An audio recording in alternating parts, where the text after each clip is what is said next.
তরুণ প্রজন্মের চিত্রনায়িকা প্রার্থনা ফারদিন দিঘি ছোটবেলায় একটি বিজ্ঞাপনে মডেল হয়ে দারুণ জনপ্রিয় হয়ে ওঠেন তিনি।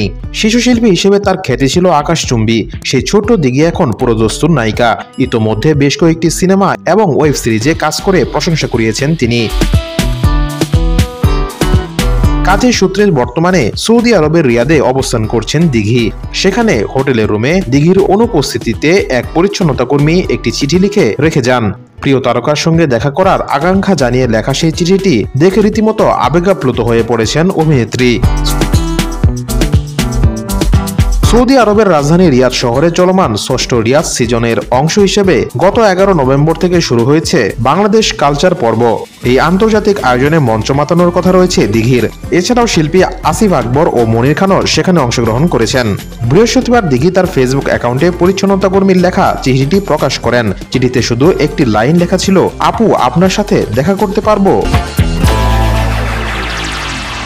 সামাজিক মাধ্যমে চিঠিটি প্রকাশ করে দিঘি তার অনুভূতি প্রকাশ করেন। তিনি লেখেন, সকালে হোটেল থেকে বের হওয়ার সময় রিসেপশনে বলে গিয়েছিলাম আমার রুমটা পরিষ্কার করে রাখতে।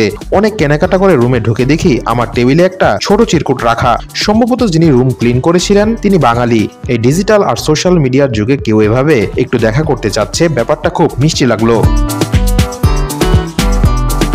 দিঘি আরো বলেন, এই নোটের মাধ্যমে আবারও নতুন করে উপলব্ধি করলাম ভালোবাসা এখনো চিঠিতে বসবাস করে। আর আমার এমন ভক্তদের জন্য এখনো নিজের পায়ে দাঁড়িয়ে আছি। তাদের এই ভালোবাসাটা আজীবন চলমান থাকুক।